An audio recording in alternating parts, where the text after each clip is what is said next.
Welcome to a brand new agent with us. Dylan is on the line. He is out in Ohio, and he's just jumping into his licensing courses. So welcome, welcome, welcome. So this is our ultimate launch program. I'm going to give the 10,000 foot view. I know the rest of us has been on these calls before, but this is our ultimate launch program. This is an 8-week in-depth kind of jumpstart to your career, or it's also a good reminder of a lot of things that you should be putting into place that help you create a successful business. So we're kind of midway through the session now, but that doesn't mean that you can't catch up on the sessions that we've already done. So if you go into the one blog on the ROGU Agent website, you can see all of the pre-recorded sessions, and Ultimate Launch we do year round. So once this program ends, we'll take a couple week break, and then we just start it again. So you can always jump back on it. All new agents are required to take Ultimate Launch from start to finish, but we do have a lot of seasoned agents that kind of come in for a refresher. And we do change it up a little bit every time we do it. We add things, the industry changes, systems changes, laws change. So, if you've seen it once, to see it again, you're going to find something different with it every time. So this week, and I'm working on one screen here. So again, if you need me, do not raise your hand. If you're putting something in the chat, I might not be able to see it. Just holler out, yell out, and ask your question. This is interactive because I will not be able to see your questions on my screen. So this week is all about advertising, marketing, and personal brand. Marketing yourself the right way every time. Branding is a big part of our business, and I think that we all need to spend a lot of time on it, whether you're just getting started or if you've already built a successful business. Advertising, marketing, and personal branding never stops. This is something you're going to continue to do in your business time and time again. Got to say that I love our models.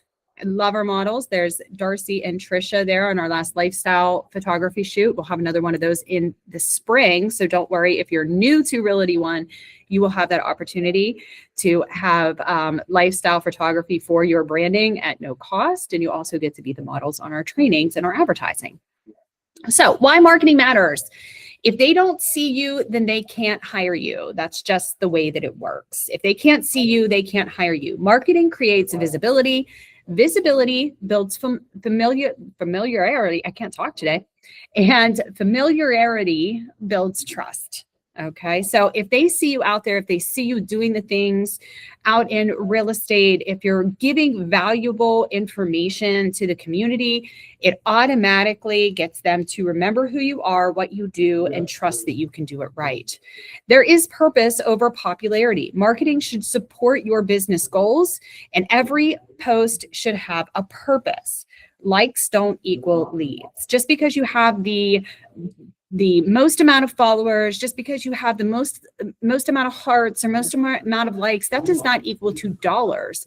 What you're putting out there is sometimes more important than how many times you're putting that out. People want to do business with somebody that they not only like, but also trust.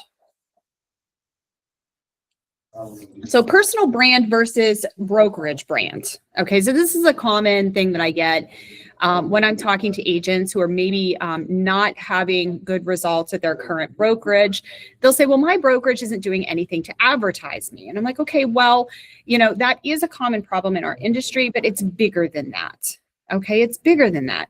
You have to do your own job at personally branding yourself in addition to what your brokerage is doing for you. And there's a big difference between your personal brand and your brokerage brand. Both are important.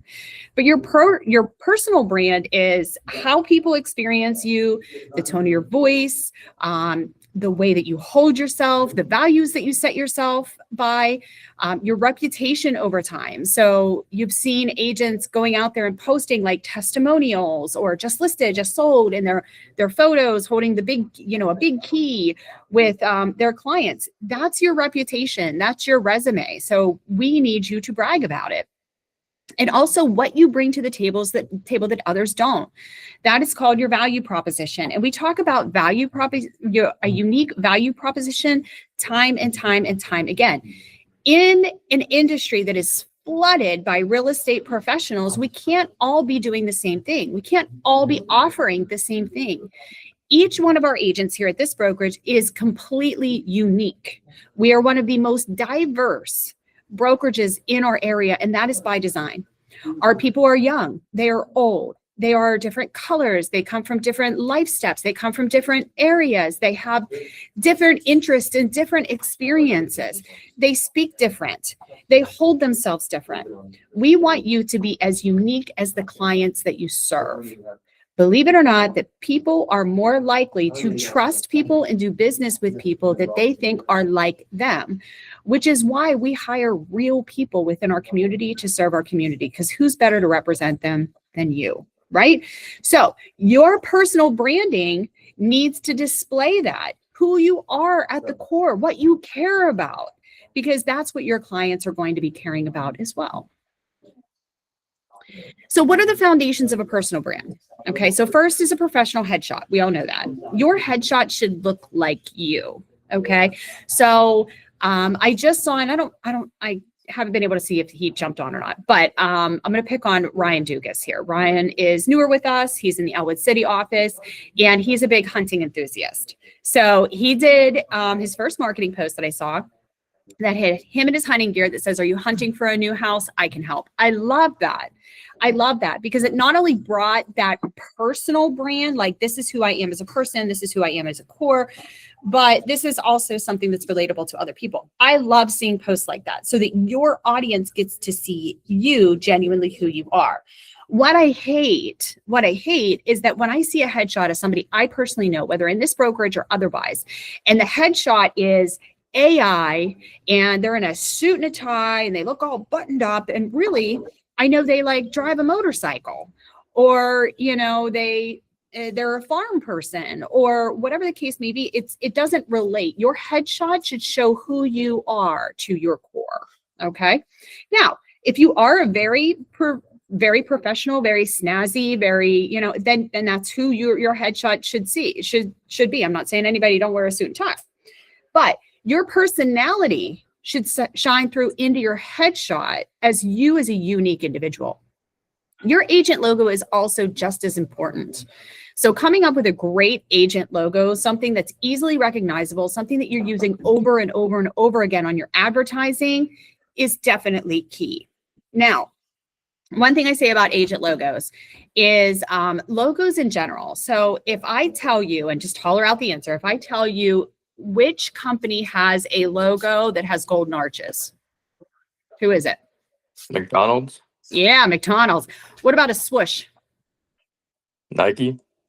You got it. So, I mean, think of that. Like, I didn't have to tell you the company name.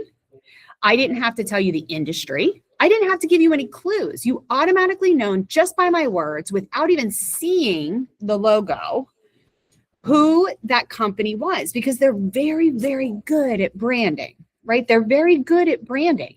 Their logo, just the image on their logo without any other words, stands for something. And when we think about McDonald's, what do we think about? What's one word that comes to your head with McDonald's? Kathy said burgers. Fries. I think convenience, right? The golden arches to me is convenience. That's what they give off, convenience, What about the swoosh on Nike? What feeling does that give you? Anybody? Reminds me of Michael Jordan. Kathy says Michael Jordan. What do you think, Tobias? Sorry, I didn't. The swoosh on Nike, what does it remind you of? What feeling does it give you? Like athleticism. Athleticism? Yeah. So it automatically makes you feel something. It conveys a message without even saying the words. I want your agent logo to be exactly the same. I want it to convey a message without you having to tell anybody what you're conveying. That breaks down into things very, very simple, like brand colors, fonts, how you're displaying the image. And in the original Ultimate launch, if you want to go back and watch this from our previous session that we did, we actually dove deep into agent logos. So you can see that in the ROGU agent blog. But we dug deep into example logos and how they made us feel as consumers, what they were trying to portray. So I definitely suggest that you go in and take a look at that. We will do follow-up trainings on that as well. But your personal branding should include and should be developed around your unique value proposition. What do you do that other people in your market don't do? Or what are they not doing well that you can do better? That's your value proposition. So these fundamental items should be the same across all of your platforms, all of your marketing materials, whether it's print or online. You should be utilizing this information over and over and over again. As you can tell, somebody like McDonald's or somebody like Nike, they don't change up their logo very often, do they? They don't change up their colors very often because it's repetitive. It's repetitive. We can now see the logo in our mind when we close our eyes. We know exactly what it looks like, who they are, and the message they are trying to portray. And we want you to do all of that as well with your personal branding. Now, let's look at the brokerage brand. Why the brokerage brand is important and why you should be incorporating that into your personal branding. So the brokerage branding gives people a sense of brand recognition. It's the same reason why I bought a franchise instead of opening up a mom and pop shop, is I needed brand recognition within the market. It allows for trust and credibility, consistency across all markets. It allows somebody to know that there are supportive staffs and teams within that foundation. So it's just not one agent out there as a renegade all alone. And it also offers you compliance protection. So you benefit from the brand. We want you to protect it, but we also want you to be an individual and definitely personally brand yourself within the brokerage guidelines. So how do we balance it? We want the person within the professional. So your personal brand operates under a brokerage brand. We all know that. That's a law. It has to. And you've learned that in your licensing courses. But consistency also builds trust with consumers. So that's another reason why you should be balancing it. We do encourage here creativity as long as you're doing it along with brand and state standards. And we do require that you follow all compliance rules. That's a non-negotiable because that could cost you your license. All right. So your brand should enhance the brokerage, not compete with it. So let's talk about your unique value proposition. Why somebody chooses you. What a unique value proposition is not. Okay, is not, because I ask everybody what's your value proposition? What do you bring to the table? And they'll say, I want to work with first-time homebuyers. That's not it. I want to provide great customer service. That's not it. I'm hardworking. A lot of people are. I'm honest. Well, you should be, or you wouldn't have a license. I am always available. No, that's not a value proposition. You should never be always available. Okay. There's a reason why, Walmart sells purses for $10 and Louis Vuitton sells theirs for $3,000. Okay. And it's the same damn purse. So you should not always be available. But these types of statements do not differentiate you from anybody else within your marketplace. They do not. So when you read an agent bio, every agent bio says, I am a trustworthy and hardworking member, lifelong resident of Newcastle. My goal is to provide exceptional service each and every time and a stress-free environment. Well, yeah, that's what they're paying you for. But you need to take it a step further. What makes you different? What makes you different? So when you're thinking about what makes you different to add to your unique value proposition, you need to be clear, specific, and client focused. So who you help, you need to be very specific on who you help. And we talk a lot of time about finding your niche. Who do you help at their core? It's not enough to say, I want to help first-time homebuyers. Everybody does. It is the most overused statement in real estate. Be specific. Be specific. If you do want to help first-time homebuyers, then, you can be very specific in saying, I want to enrich the community here in the city of Newcastle, the city where I was born and raised, to help renters discover the value of home ownership. And I want to educate them to get there. So you see who you help, what the problem is you're going to solve, how you're going to do it differently, the outcome clients can expect, and how you're giving back. Those are the pillars that you should be building around your unique value proposition. Now, what is your unique value proposition? I can't answer that for you. You need to answer that for yourself as you're structuring your business. And this is what all about Ultimate Launch is about, is structuring your business and really figuring out, okay, I've decided to get into real estate. I am now an independent individual who runs a business. What does my, what is my business about? And one of the first things you're going to have to do is figure out who is your demographic, who are you going to help? And then what problem do they have?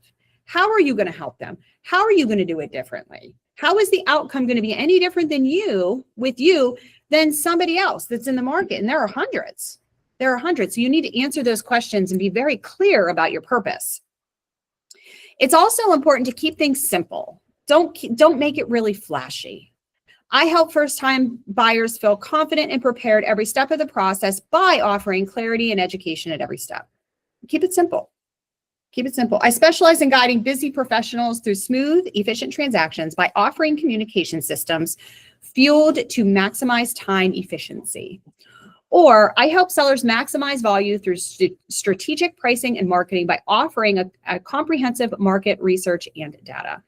So be very specific, but keep it simple. Don't overcomplicate it. So how does your unique value proposition show up in your marketing? You should be putting your unique value proposition in your social media bios, your website headline, all of your listing presentations, any type of collateral that you're doing for your buyer and seller consultations. You should also be verbally expressing what you're going to do for those clients as well. You should be having those kinds of conversations with each and every client. You should have that on your zone profile. If you are using our marketing guide, there is a resume section in there. It should be on your resume. This should be the basis, the foundation of your business, the motto of your business, so that not only do your clients remember exactly what you're going to do, but also so that you as an agent never forget what the purpose of your business is. And it's really easy when we get inundated into our business and you start having all of these leads kind of flying at your head and all of these people and all of this low-hanging fruit, to really get sidetracked away from what our mission is, what our purpose is. What is your company's mission statement? This is it, that your value proposition is your mission statement. All right. So it's important to remember that. It's important to utilize that. Now we're talking about a little bit about advertising compliance. Okay. Just as a reminder on how these work, because I know when you go through your licensing courses, there's a lot of information in there. It's going to be a lot overwhelming, but understand that there are advertising rules that you must follow when it comes to advertising either yourself or the brokerage or both. Okay. So anytime you do any type of advertising, the brokerage name must be visible and equally prominent or more prominent than your own name. You can never advertise anything that has to do with real estate without having your brokerage logo included. I talk to a lot of agents where they're like, oh, there's a click rule. Like if they can click once, if they can find it here. No, that's all BS. It's all myth. All of your advertisements must have the brokerage name visible, either more prominent or as prominent as your own name. The office phone number must be included always if your cell phone number is being shared. You must include the office phone number if you are including your own cell phone number. And this is a rule that is often broken. I see advertisements all the time that says call such and such, here's the cell number. You cannot do that. The office number must also be displayed anytime that your personal cell number is shared. If you don't share your personal cell phone number, you don't have to share the office number. But the minute you put your cell number on there, the office number has to be included. You must comply with fair housing, always. Non-negotiable. You must comply with fair housing, always. Always, always, always. We want to make sure that we're keeping every home available and advertising it comfortably to all people.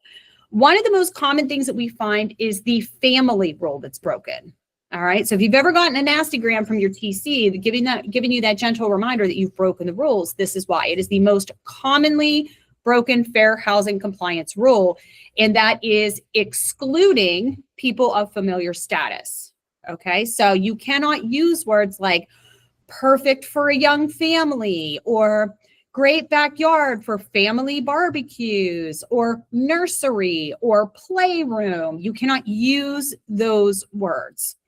Familiar status means that you cannot discriminate against somebody who is married, unmarried, pregnant, has children, doesn't have children, that their status of having a family or not having a family is not seen as a negative or positive. So you must stray away from those types of words in your advertising because it is a violation. No misleading language. All right. No misleading language. You cannot say things like, this is kind of more puffery. But if you said like, this is the best deal in town, that's kind of puffery. That's gray. Stay away from puffering.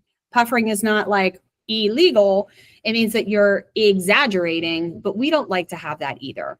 An example of something that I have seen in the past couple months that really could get you into trouble is I saw an agent listing completely dry basement. Now, is it completely dry? I don't know. Does the agent know? It's just going off of what the seller said. But you don't have firsthand knowledge that that basement has always been dry and will always remain dry. So what's going to happen is a buyer is going to buy that house. We're going to have some torrential downpour or the snow melting like we just did. Water's going to get into the basement, who maybe it never happened before, and the agent's going to get sued because they put misleading language. They made some type of promise or guarantee in their advertising. Okay. So, and that comes to the next, no guarantees, no promises. Do not make guarantees or promises. I guarantee the roof is brand new. It's not your house. You can't guarantee anything. You know, you cannot guarantee it. And you must also use the equal housing logo when possible. If it is not possible to put it in your photo or design, then if you have text space, like on social media, you can put equal housing opportunity at the bottom of your post, but you should include that whenever possible. Any questions thus far? Yeah, I had a question. Mm-hmm. How much should you like make your personal life and your like business life combined? Should they be completely combined or separate? No, they should be that's a great question. They should be separate. So you should be able to tell people that you're a real person. But what you don't want to do is mesh the two together. And that's going to be for a couple different reasons. One, it's going to be for a safety reason. As real estate professionals, our faces are literally everywhere. People should not know, like, people that are your clients or people that are potentially clients should never know where you live. They should, if you have children, they should not have photos of your children on your personal marketing. There are some things that you need to keep private, and that is for safety. Also, when you're on and doing your advertising, like, all of you guys know a version of me that is not the version of who I am at home. I get to come to work and I get to show the version of myself in a real estate settings, but who I am at home is completely different, you know? So you don't want to mesh those two things. You want to ensure that your client is seeing the version of you that you want them to see, while still knowing that you have real hopes, real desires, that you're a real person. You want to be approachable, but there are some things that you want to keep separate and just for you. Does that make sense? Yeah. If you tangle it too much together, it becomes a very disastrous thing where you no longer have a life. So okay, that makes sense. Yeah, make sure you're keeping some of that separate. But what I do love is I love dripping things in. If I had, if I had a charity that I cared about, or if I was passionate about something, I would kind of rope that into real estate, and I would kind of drip that in. Like, I was using Ryan as an example. He's a hunter, and he did this cute little post that said, if you're hunting for your next, I dripped in a little personal, like, hey, I like to hunt, so that he can kind of, you know what I mean, have something in common with other people that do. And it showed him as a real person, like as a real person. So those things I definitely like. It should be true to you, and you should shine through, but also you also have to have a personal life, and start at the beginning, and don't overshare with your clients, because it just becomes a mess and you'll never be able to turn it off. Okay. Advertising compliance, do's and don'ts. Brokerage name, you must include the brokerage name and phone on all advertisements. Keep it fair housing compliance always, and we will be checking. Everyone matters. Keep it honest. No misleading claims, no extreme puffing, no steering, no unethical advertisements, and make no promises. Guarantees or promises, make no guarantees or promises, especially those you can't keep.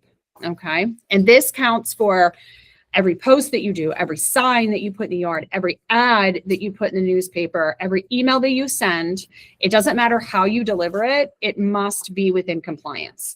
And these are just not our rules. Understand? I don't like to tell agents oh, you can't do this, you can't do that. It is the law and it could cost you your license. So keeping up with advertising is important.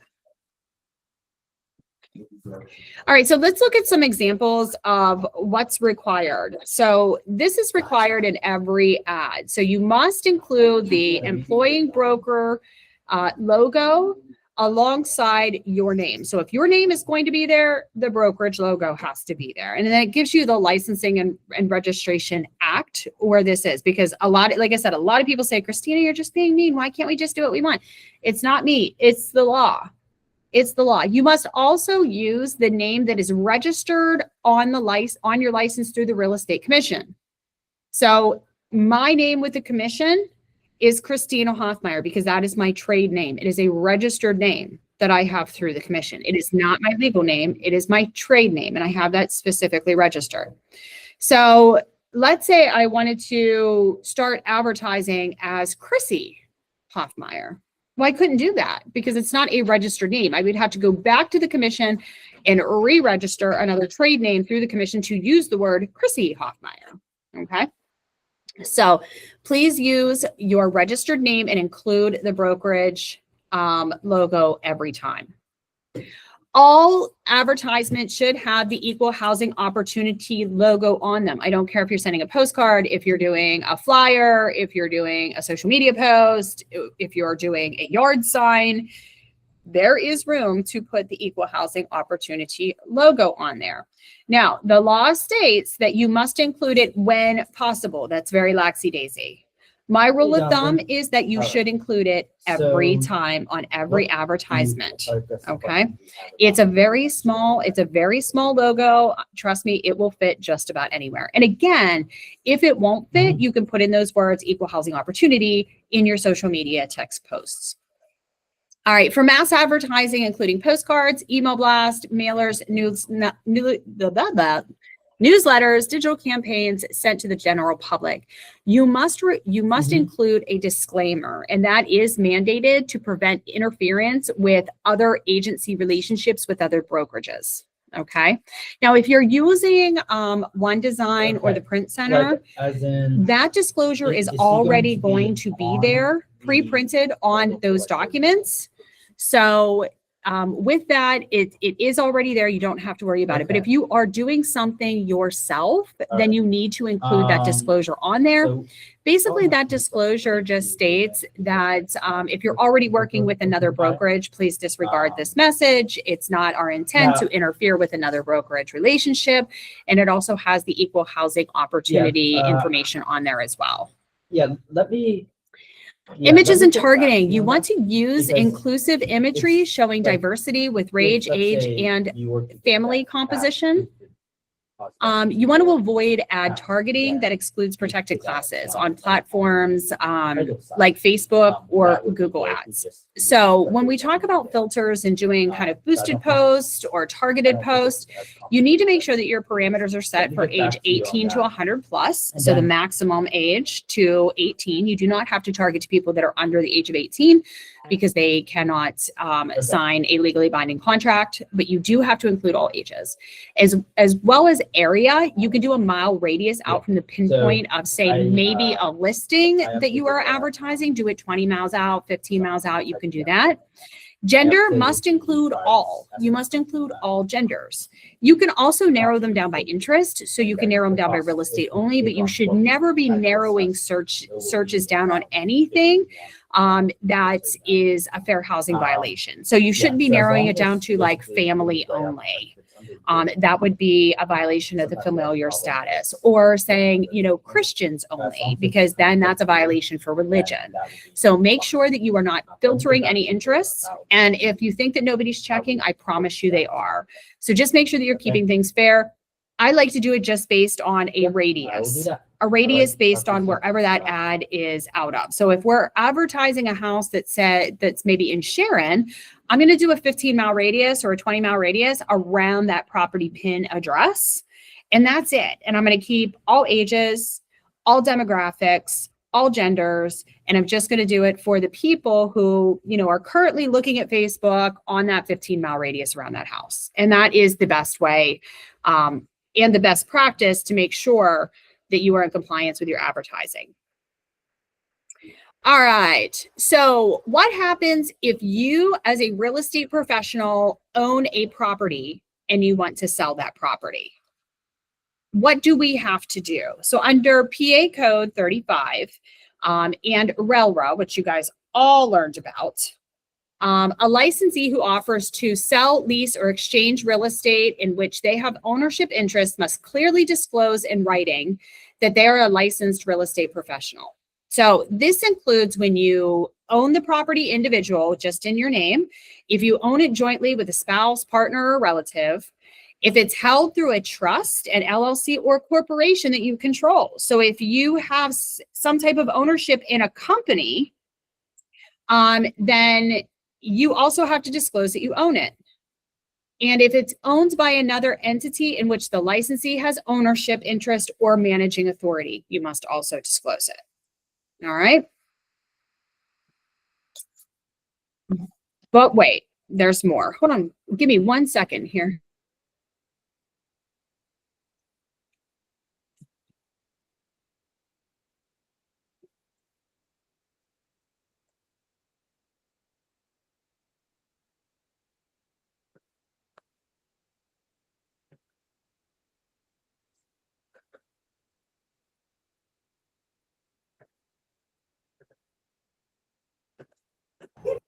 Sorry, Toby was having a fit. He needs to go out. All right. So where else should we be advertising that we are the owner of the property? So you must also disclose this on your MLS listings in the public remarks. So you would put in the public remarks, agent is owner. We've all seen that. You must put that in the public remarks. I would also put that in the agent only remarks as well, but it must be in the public remarks.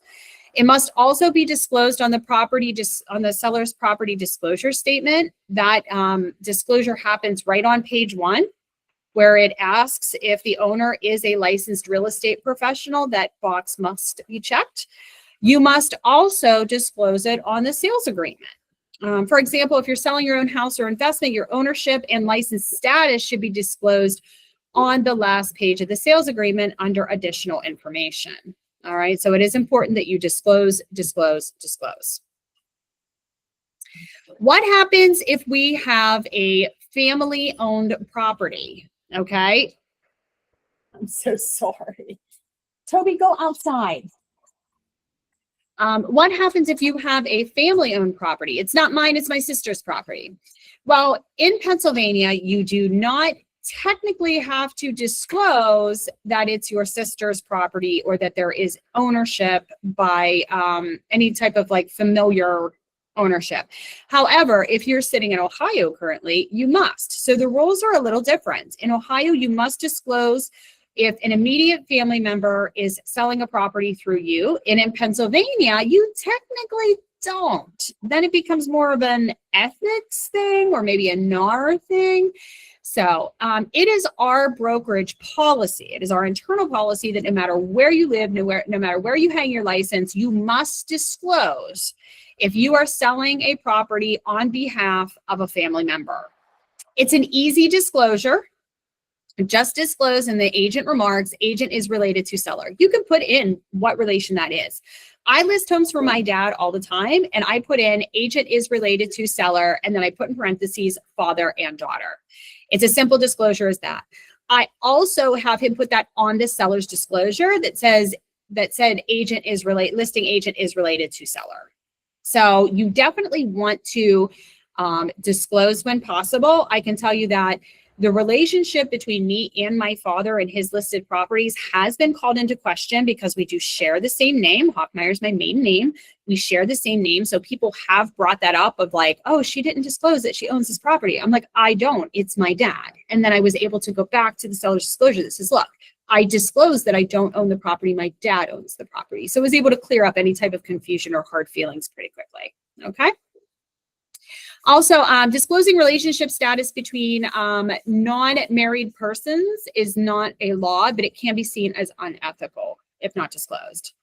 All right, so you do need to disclose, like if you are in a partnership, a domestic partnership with somebody else, but you're unmarried, that's where it can get a little gray and a little sticky. So if you do live with a significant other and you are living as if you were a married couple and people see you as a partnership, and you are selling a house for them, you should, to be highly ethical, just disclose the relationship there. All right. Social media roles. You must, if your name or phone number appears on the image on social media, the broker's phone number must also appear on the same image in the same frame. If you're using captions for video or story posts, include the brokerage name and phone number in the first line or visible section, not buried under the See More button. And you cannot rely solely on your bio or profile to meet disclosure requirements. Each post must stand on its own. Now, this is something that has kind of evolved over the years. When social media just came out, there was like, everybody says, well, if you click here and see more, you can see it. They have tightened in those rules. So you can see I have an example of what's compliant and what's not compliant. The first one would be compliant. New listing in Beaver Falls, 2-bedroom or 3-bedroom, 2-bath, beautifully updated ranch. Listed by John Adams, Realtor, Realty One Group Ultimate. Here's the phone number, equal housing opportunity. Okay. So under non-compliant would be new listing, call me at. Okay, because it doesn't have the brokerage name. It has the brokerage telephone number, which John Adams has made up, and so is the telephone number, just so you know. But it has a telephone number, which is great, but it doesn't have who the agent is and who the brokerage is. Okay, so you want to make sure that you are including the brokerage name. All right, so I got to move my screen around because I'm using like one little screen here. All right, social media basics for agents. You don't need to be everywhere immediately. Okay, everybody wants to be everywhere immediately. You don't have to. Focus on 1 to 2 platforms and really do them well. Kind of master those platforms before you move on to something else, because consistency wins out every time. Consistency wins out every time. Scattered efforts creates scattered results. So if you're already good, really, really good at like Facebook and Instagram, those two kind of go hand in hand, then start focusing on building up your branding as an agent on Facebook and Instagram. If you have never used Snapchat before, you shouldn't be building up your brand on Snapchat. Start with what you know. Start and master those two. And then once you've got that system down pat where it just feels like second nature, then add in Snapchat or add in Pinterest or add in TikTok or whatever you're going to do. Whatever you're going to do. But don't think that you have to be a master of all the platforms immediately. You do not. Focus on 1 or 2 and do them really well. Place good habits in there, have good systems with your follow-up, test drive it out with what you know, and then start building upon that over time. So how do we choose the right platform? Okay, so how do we choose the right platform and where to start? Ask yourself, where do my ideal clients already spend time? Where do my ideal clients already spend time? Am I more comfortable with video or written content? And can I show up consistently every week? And I think the first thing that you need to ask yourself is that when you're doing those mind-numbing social media tasks, where are you going to? Are you going to Facebook? Are you going to Instagram? Are you going to TikTok? Because you have to be comfortable with what you're doing. So I would start there. Also, where does your sphere of influence spend time on social media? Are they on Facebook? Are they on TikTok? Where are they at? Your sphere of influence are the people who know you, trust you, and should know that you're in real estate so they can send you business. So you want to make sure that you are in front of them first and foremost. Platform guidance, simple and practical. So Facebook is best for your sphere of influence, community engagement, events, and relationships. So almost everybody has a Facebook. Almost everybody has a Facebook. chances are most of your family, if you have a Facebook, chances are most of your family members and your friends are connected with you on Facebook. So it is great for your sphere of influence. Instagram is best for visibility, branding, reels, stories, and lifestyle content. So if that's the kind of content that you want to put out as kind of like lifestyle, and I love seeing the like, oh, I just toured this home, look at this stunning kitchen, or, you know, those types of posts are great for Instagram. They're great. Eye-catching posts are great for Instagram, and it's great for additional reach for new people. TikTok is best for short form video and fast reach. Especially if you're really fancy and tech driven with your videos, or if you're a bit of a comedian, TikTok is great for that. And LinkedIn is best for professionals, people who are relocating, and referral networks. So if you want to network with people, if you want to get referrals from people, if you want to work as a relocation agent, LinkedIn is great for that. And I really don't think as an industry we use it enough. So you do not need to be successful in all of these. You just have to start somewhere. So kind of pick the one that works best for you and what you want to do with your business. So what does real consistency look like? Because you can't just post one day and then come back 3 months later and think that you're going to have progress on your social media platform. You're not. You have to post regularly. So 3 to 5 posts per week on whatever platform that you choose at a minimum. You need to do regular stories and regular updates. If you're going to have a following, people want to know what you're up to. They're following you for a reason because they want to know what you're doing. They want to see you out in the community. They want to see what's going right in your life. They want to celebrate in your successes. Let them. Engage with them in their comments and messages. Okay, when somebody comments on your post, it says, "Oh, congratulations on that closing." You should immediately be going down and saying, "Oh, thank you so much for your support. I really appreciate it. You know, can't wait to help you buy a house someday," whatever that looks like. But one thing you want to be vigilant about is you want to have the same voice and the same tone and send the same message across all of your platforms. Okay, you don't want to mix it up. I hate whenever I see, you know, a bunch of different social media sites and they all look completely different. It's the same person. It gets confusing, especially for somebody who doesn't know you on a personal level. You want it to look the same, even if it has different content in it. You want your headshot to be the same or very similar across all of your platforms. You want your banner image to be the same. You want your value proposition to be the same. Again, this is all about consistency and branding. So they should be able to see a picture of you and automatically say, oh, that's such and such. They're with Realty One Group and they sell houses and this is what they live and die by. This is what they're known for. That's what you want. So again, remember, consistency is key. When you're doing your listing and property marketing, you want to market your property professionally. So include high quality photos, accurate descriptions, brand compliant materials, and fair housing language. Please, for the love of all things holy, take your photos with the right direction of your camera. If you were going to take your photos yourself, and I take my photos myself, I do not hire a photographer. Okay, so if you're good at taking photos yourself, that's great. But understand that when you hold your phone like this is how you take a selfie. Okay, so this is how I take a selfie. This is how you take a real estate photo. This is a selfie. This is a real estate photo. Turn that phone around. Turn that phone around. There is nothing that screams low dollar listing or the agent is cheap as hell than taking a photo of a room like this. The only thing you see is the corner of the wall. Okay? Take the photo the correct way.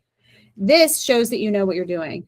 This shows the entire room, not just like the corner and the edge of a curtain. So make sure you're taking it with the right dimension. Use ChatGPT as your friend to help you edit your photos. If you're not a great photo editor, if you don't have Photoshop or something like that, and don't worry, most of us aren't. We're not photographers, you know. But if you are pretty good at taking photos, use ChatGPT to help you improve those photos, to help you adjust the lighting, to help you remove furniture or maybe moving boxes that are on the photo. We're going to do a whole training on that in March, so please come back for that.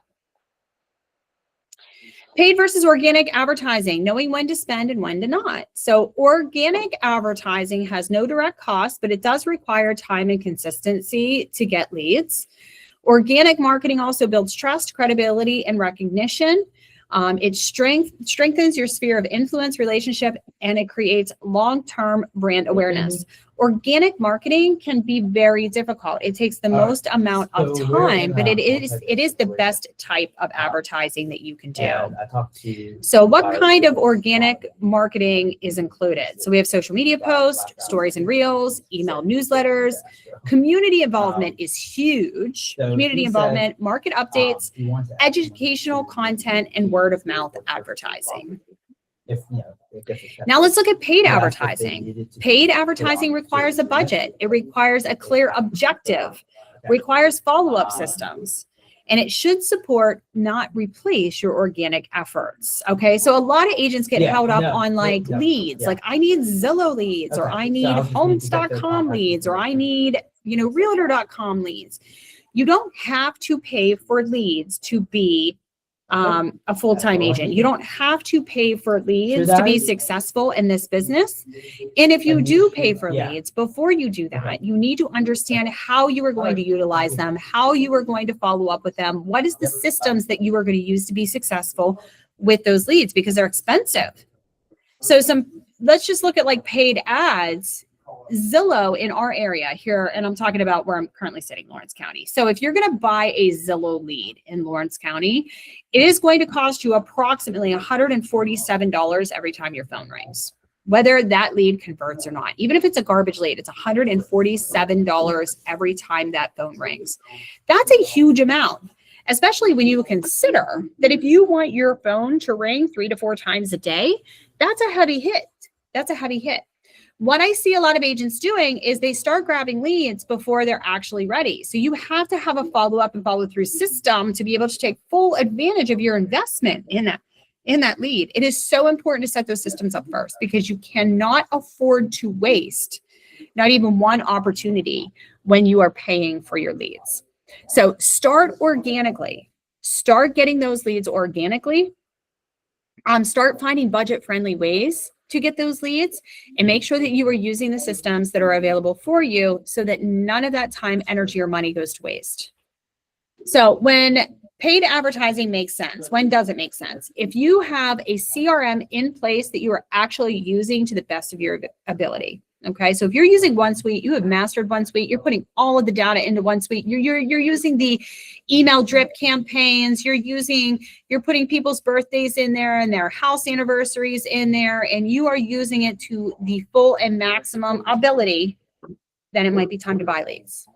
You have a follow-up system in place. And I'm not talking about, oh, I have to follow up with him tomorrow. I have to follow up with him tomorrow, and then I have to follow up with him a week from now, and then I'm going to follow up with him on because he's a past client now. I'm going to follow up on his birthday. I'm going to follow up in the spring to let him know, to remind him that, it's time to clean out his gutters and see if he maybe needs, a handyman or a roofer or something, or, I'm going to call him in the fall to remind him to get his furnace tuned up. Like, you need to have a real follow-up and nurturing system in place. Number 3 is you must understand your numbers. You have to understand what your profit and loss is. You have to understand what your leads potential return on investment looks like. If you haven't sat down to figure that out, you're not ready to buy leads. Number 4, you can respond quickly to your leads. If you think that when you pay for a lead, you're the only agent that gets that lead, you would be wrong. You would be wrong.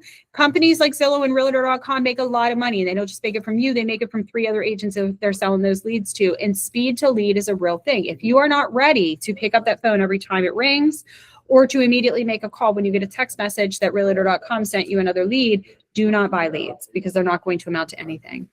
And you're at a point where you can handle more business. All right. You're at a point where you can handle more business. If you cannot say yes to all of those items, then you are not ready to put a lot of money into leads. Please don't. Okay. And paid ads without systems is just wasted money. All right. This one was a little longer than I normally do because we're at 10:52. You're not homework. Homework is to design an agent logo. So use a program like OneDesign or Canva to design an agent logo and send your logo to your instructor, who is me, for reviews and suggestions. All right. Some additional things that I hope you do also for your agent logo. There is 2 points. There is 2 points to this. Again, I can't make you do it. I do hope that you do it. Some additional challenge items is launch or update your business profile, 1 to 2 accounts, any social media platform you want, and post 3 times this week. I suggest that you do an agent introduction post, a featured property post, and some kind of educational post. All right. So please unmute yourselves. Please unmute yourselves. Talk to me because I talk so much, my throat is getting dry. And tell me your thoughts. Is this going to be available to like review, like the document itself or like the slides? Yep, the slides will be should be available by end of next week on OneBlog. Okay. Okay. Yeah, they always go on the OneBlog. All right. So who's gonna come up with their agent logo over the weekend? Anybody? Yeah, I'll work on it. Yeah, perfect. Yeah. Perfect. Do you have Yes. any good examples of agent logos I could take a look at? Yeah, there's lots of great examples. If you go into I think it's on, let me check. Hold on. They go on it. We may have the Ultimate Launch Workbook available. Let me see. Give me 2 seconds here. Because I don't want to tell you it's there and then have it not be there. So, and I don't know if I put it up there yet. Let's go to my training docs here. Training docs. Okay, so if you go into ROGU agent, go under documents and resources, and then you're going to scroll the whole way to the bottom where it says training and educational aids. You're going to pull up the Ultimate Launch Workbook. And we have a lot of great examples right there in the workbook. Okay, thank you. Mm-hmm. Mm-hmm. And those examples were just made on Canva. So you can go on to Canva, and then you can tell it, that you want to do a logo, and then you can kind of filter down by like the different elements that you want in the logo, but make the logo uniquely like who you are as an agent and what you want your clients to portray through that logo. So if you want a very like strong, like if you say like, hey, I'm a strong negotiator and that's part of my value proposition, then your logo should be very strong and robust. But let's say that you're somebody who wants to specialize in like virtual staging or in-person staging, and that would need to be more feminine and more soft and have a lot more like detail and character and have a softer, have a softer without being bold. So your logo should say exactly who you are and what value you want to display. Yeah. So that's the only time. We got Tobias making deals over here across the table. Finance part. We'll worry about that. All right. Well, if there's nothing else, I hope you guys have an amazing day. I'm in Newcastle all day. It's a busy, busy day of people coming in and out. So I'm sorry if there was a little bit of background noise. There's a lot of traffic here today. But as always, I will stay on the line in case anybody needs me after the meeting. But if I don't see you for the rest of the day, have an amazing day. All right, thank you too.